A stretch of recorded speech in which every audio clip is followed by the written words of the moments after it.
What's a weird or scary childhood memory you didn't realize the seriousness of until you were an adult? When I was like 4 or 5, my mom, brother, and I went along with my dad on a business trip to Seattle. I have a distinct memory of being in like a Taco Bell or McDonald's, I can't remember which, but I remember waiting in line, getting in the front, then my mom just taking us and leaving. I remember being so disappointed and my brother and I whining and complaining till we got to the next place. Well, a couple years ago, I'm 28 now, it somehow came up in conversation and my mom told us the whole story. We got to the front of the line and the cashier said, "Those men over there are robbing us, they have guns, take your children and leave now." So my mom did exactly that and never told us what happened. We had a school that was next to some woods, and I used to go there with my sister to play during the summer. We were probably 7 and 9, this guy with a leash asked us to help him look for his dog. At first we were both calling for it and then he started walking into the woods saying he thought he went in there. My stupid ass at 7 just followed him, but my sister stopped and said, "No, my name. It's time to go." Grabbed my hand and we ran home. I was angry as a child that we never found the dog. As an adult I realized that my sister saved my ass from some serious shit that was about to go down. We never did tell our parents because we were afraid of getting in trouble. We were stupid kids, lol. Mom used to take me and my siblings into the woods to look for ghosts and UFOs when we were young. We thought it was fun, but that's where she met up with her dealers and druggie friends to smoke meth. For a while, in about 2nd grade, we had a bus driver who drove really strangely. He often took different routes, and once he tried to get the bus down a really narrow lane and it got stuck between a building and a tree, and we all had to get out and push. But the kicker was that one day he forgot to drop off me and my friends. He just completely missed out neighborhood, the last area on his route, and went on to pick up kids at the high school. My 2 friends and I were too scared to speak up. We were sitting in the back seats, until a high schooler yelled, "Hey, there's a bunch of little kids back here." The driver cussed a blue streak, peeled out of the high school parking lot, probably without half his next load of kids, and drove us home. All our moms were hysterical, since we were like an hour late, and this was long before cell phones. Told my mom all about the adventures we had with this guy driving, and the next day we had a new driver. Of course, he had been driving around for weeks, drunk, with a school bus full of kids. My brother and I were in the garage. I was very young, maybe 3 or 4, he was 2 years older than me. He was practicing swinging this bat around. I walked behind him because our kids are fucking stupid, and naturally he hit me with the bat on the backswing. Blood was coming out of my nose, and I was just starting to wail. I could see my brother through the tears. The look of panic on his face. At this point though, it was still just a terrible accident, and it should have been chalked up to that. But that's not the scary part. The scary part is that my brother, now facing me, clutching the bat with both hands, still a look of panic on his face as he was trying to get me to stop screaming, he realized there was no consoling me, so he took the bat with both hands and he hit me across the face with it. Again. Before he ran out of the garage without looking back. Years later my brother was facing an assault with a deadly weapon charge, that he was swearing up and down to all of us that he was not guilty of. It was all a terrible mistake. That memory came back to me. That moment when we were kids, when he had that bat in the garage. When he accidentally hit me across the face the first time, but that second time. That was no accident. He was trying to silence me, for good. All I was to him, in that moment, was a problem. He'd rather me be dead and silent than alive and tattling on him. I didn't testify against him, but I wouldn't be a character witness for him either. He's out of prison now, we don't talk much. I had a great uncle who I was always creeped out by as a child. I just didn't like being around him, he was creepy and liked to tickle a lot. I was kinda reserved child and didn't want some weird guy tickling me. I remember I had to hide behind their sofa one time so he would leave me alone. My mom didn't like him either, but we had to visit cause she liked my aunt and not many people visited. Turns out, he is a pedophile. Got arrested and convicted 2 years ago. Almost exactly the same story for me, the only difference is he was my grandpa's best friend and it only all came out when he died. He never hurt any of our family but he abused all of his daughters and granddaughters. I don't think my grandpa has ever got over it. They were best friends for decades and he had no idea of the monster he was allowing to be close to his family. My dad attacking my mom, I remember one fight specifically. I must have been about 2, and I asked if she was okay, then started playing with my toys while they were still fighting. It also occurred to me, much later in life, How desensitized I must have been to just continue playing. I remember this too, and it was more fucked up because I think I remember my mom saying stuff like, "It's okay, just go over there and play," while they continued to scream and fight and yell. So we'd go over in there and play worriedly and keep looking up at them, and my mom would say, "It's okay, we're not fighting, we're just in a disagreement, we're not fighting." Meanwhile dad is flipping the table over, screaming, mom is screaming and crying, "It's okay, we're not fighting." I was in middle school, I had just stepped off the bus. A man in an Impala pulled up to me and asked me which way I lived. I pointed in the opposite direction. Luckily, one of the other kids' mom pulled up at that time. She started to get out of her car, he saw her and sped away. She asked me about him and she followed me home that day. For the rest of the year, she was there at the bus stop early. I never really knew her, nor her son, but I would like to thank her for protecting me. I was around 3 at the time, because my mother was pregnant with my second youngest sister, and she took me and my older sister to the local park and told us to stay there until she came back for us. Hours pass, we get hungry, tired, wet ourselves because there's no public toilets, etc. Police show up eventually, start asking us questions about who are we and where are our parents. End up at the police station, scared we're going to get in trouble. Dad walks in and takes us home after a conversation with the police. Mom is gone and doesn't return for 2 weeks. Dad doesn't start taking long truck trips again until after my baby sister is born. My mother had gotten the pregnancy crazies and tried to abandon my sister and I. She was in a psych ward for 2 weeks because my dad came home early and caught her packing a runaway bag. What a difficult situation for everyone. I'm curious, if you don't mind, did your parents stay together after that? Unfortunately, they stayed together until my dad passed earlier this year. I'm pretty sure my mother has an undiagnosed mental illness, but my dad loved her dearly, and didn't know until he was finally forced to retire from truck driving how bad it got for us kids at times. He really thought it was a one-off thing until then. My grandma used to take me and my cousins to the cemetery to perform seances. It was actually that, no drugs involved. I didn't realize it wasn't a normal thing to do till I was much older. My grandfather used to take my sister and I to hang out in the cemetery a lot. It wasn't clear to us at the time what he was doing there, and he never gave us a straight answer. He'd just kinda do his thing and let us wander around, which we enjoyed. I found out later his father had been murdered and it really messed my grandfather up, so he got in the habit of visiting the cemetery to be close to him. I remember waking up on our couch and being very bothered that I had been taken from my nice warm bed but too sleepy to say anything. My mom and dad were in the next room screaming at each other, and then mom came to me crying and telling me not to fall asleep. I passed out, woke up laid across the back seat of my pawpaw's truck in the dark with my mom crying in the front seat and my aunt holding me crying. Pawpaw just stared straight ahead like he was mad. Woke up again in a bright room, being jostled around and pinched. Next time I woke up I was back in bed and thought it was a dream.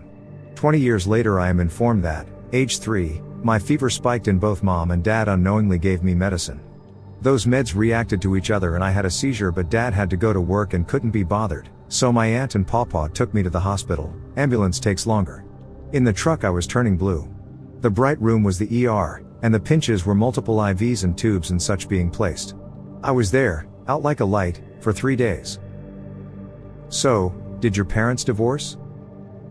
About 4 years later, yes.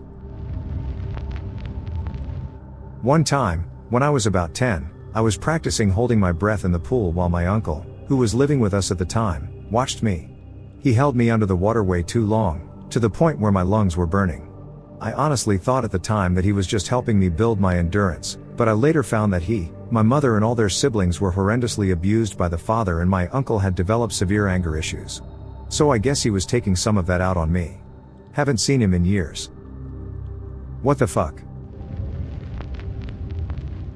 When I was in grade school I walked from my house to school every day about a mile. On my walk was a homeless dude that I would always stop to give my vegetables so my mom would think I ate them. One day a friend from my class pulled over with her mother. Her mother offered to drive me to the school with my friend. I told her no, I had to give that dude my veggies or my mom would get mad if I didn't eat them. Also, I know now I could have just tossed them, but I'm a dumb kid. So her mother gets really pushy and is insisting I get in the car, but I just continue on my way. That was the last time I saw that friend. I was little and we weren't super crazy close or anything, so I didn't think anything of it. Later in life I thought about her and asked my mom if she remembered the girl. Turns out her estranged drug addict mom kidnapped her and no one was able to find either of them. We lived close to the Mexico border, so they think she left the US. My mom freaked out when I told her the story and was also kinda mad I used to give my veggies to a homeless dude. I love it. You avoided getting fucking kidnapped because you gave your veggies to a homeless dude, and it's that last part that your mom homes in on. My best friend growing up had a much older sister. She was in high school when we were in 2nd or 3rd grade. We used to love messing with her, and one time we were going to hide under her bed and scare her. While we were under there, we found a paper gift bag that had a realistic dick-looking dildo that was purple. We thought it was hilarious and of course took it to his mom. I remember her getting super flustered and demanding what we were doing in her room. We told her we were in sister's room and she got really quiet and told us to go outside. It dawned on me years and years later what was going on. I broke my collarbone when I was 4. I ran down the driveway and tripped. My mom had just had a baby, like, a few days before, so my dad took me to the hospital. He was a good dad, but he's very gruff, no nonsense, and presents a little bit intimidating. He was a cop. She fell, I can imagine him saying. The doctor and nurse made him leave the room with me and asked me, "Did your dad do this to you? Did your dad hurt you?" I was completely confused because why would someone's dad ever hurt them? No. I guess they believed me because they let me leave with him in my cast. It was like a heavy tank top, in the summer. When I remembered this later, and realized why they were asking, it made me sad to think these questions have to be asked. I saw pretty shiny things and wrenched myself away from my mom to run over, get onto my hands and knees and look real close at one. They were the reflectors marking the lanes in a busy street and the cars were flying by so fast. I caused a bit of a traffic jam that day. I was 4. Now that I'm older, I understand why everybody got so upset and panicked. Going up to a loose dog that was as tall as me and trying to pet it even though it growled at me. I did that once. It was summer and the sun had just come up. There was a very pretty dog with golden eyes trotting down the road. I went up to it and petted it. It didn't growl, didn't look at me, just stopped as I patted it on the head and stared straight ahead. Then my dad came running out of the house screaming and it trotted off. Coyote. When we visited my father for our weekend visits, he would stay in the bathroom for 6 to 8 hours a day while my sis and I just did our thing at 5 and 8 years old. That was just how it was, so we never said anything. As an adult, I realized that he was in there doing drugs while his very young children were completely unattended. Fortunately my sister and I were not overly troublesome, but we would spend 3 days indoors never going outside until he'd tool us home. I also strongly blame this setup for my sugar addiction and boredom eating. The time I was 12. I was in a queue with my classmates on some school holiday trip. Behind me was a disabled classmate with cerebral palsy in a wheelchair and his dad, who is notorious for being a creepy pedophile, but I never saw anything out of the ordinary from him. I thought it was just usual taunts about him from kids because kids can be assholes sometimes.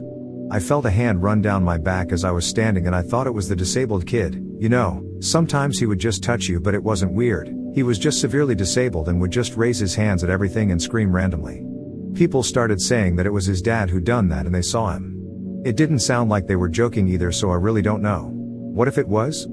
I never found out the truth anyway, but it's a bit fucked up thinking about the possibilities. When I was young, my stepdad used to lock me in the closet for hours at a time while my mom was at work because he didn't want to deal with me. I was between 3 to 4. I'm still scared of the dark. I used to pee in closets for a few years after that because I got so used to doing that when we lived with him. I got adopted by my grandparents a few years later though, and everything got way better. I was 7 when my mother locked me outdoors, at night, during a ferocious thunder and lightning storm. I curled up in a ball on the steps and cried until she finally let me back in. 20 years later I had made a comment to her about still being afraid of storms. Ha ha, you screamed louder than the thunder that night. 33 years old and absolutely terrified of thunderstorms. My friend and I were riding our bikes down a rural country road. A beat-up panel van kept trailing behind us slowly, even though we pulled over multiple times to let it pass. Every time we did, it slowed to a stop behind us. Eventually we came to a T, so we pulled over again on the road, turning right so the van could get by. Instead, it gunned the accelerator and pulled up next to us and the door flew open. Thankfully a car arrived at the T we just pulled off on. The door on the van slammed shut and it screeched off. Couple months later my parents were watching the news and a picture of the van came on screen. I said, "Hey, friend," and I saw that once, and my parents quietly freaked. Apparently it belonged to a dude that had been charged with CP and molestation. TLDR, was almost kidnapped on a backwoods country road with my best friend. Lol. When I was about 15 or so I was walking or skateboarding around with some friends when a rusty gray panel van with no windows pulled up to us. The guy driving it said, "Hey, you kids like skateboards?" I was like, "Fuck yeah, greasy guy." He opened up the back of his van and gave me a trashed vintage skateboard and left. Totally wholesome experience with a strange unmarked windowless van guy. I got my sandal stuck in this gigantic escalator and was just kind like, "This is annoying," until someone saw me trying to pull out when we were almost at the top. Might have lost my foot. When I was like 6, my shoelace got stuck in the side of the escalator at the local mall. Our family was there with another family with kids our age. Friend's mother noticed that it got stuck and freaked, dragging me off the escalator at the bottom, and the end of the shoelace got tugged out of the machinery looking all ripped and ragged. 6-year-old me was pissed that she ruined my shoelace and I complaining about it in the car on the way home when my parents explained that people lose feet that way. Never forgot. Fast forward to a few years ago, I'm back at the same mall on the same escalator, when a kid at the bottom had a croc get sucked into the escalator. The whole thing jolted to a stop and everyone pitched forward, holding onto railings for dear life. Kid got their foot out in time, but I'm convinced that escalator has murderous intentions. When I was around 8 years old, I was sitting on my grandparents' hammock. I flipped it accidentally and smashed my head on the ground. I remember seeing stars and blacking out. I was afraid of getting into trouble, so I didn't tell anyone what happened. Apparently I had had a hot dog for lunch, because from that day on, my family thought I had an allergic reaction to eating hot dogs. Now that I'm older I realize that I was having symptoms of a concussion. My mom had herself locked in the bathroom with a knife when I was younger. She's a pretty big woman, so sitting in front of the door was enough to stop my dad from opening it. He told me to come to the door and forced it open just enough for me to squeeze in since I was significantly smaller than him. He knew if she saw one of her kids she wouldn't follow through and would come out of the bathroom. Looking back, I'm sure that was a hard decision for him. There was no way he could have known for a fact that it would work, and that he could end up scarring me for life, but he thought there was a really good chance, so he did it. It worked, and my mother is doing much better now. Why did she want to do it? Not 100% sure. I had no idea what was going on at the time. I thought we were playing a game the entire time. She has bipolar disorder, and this was while she was still trying to figure out what treatments worked. It was probably more of a chemical imbalance than an actual reason. She's on medication now though and has been doing great for over 15 years.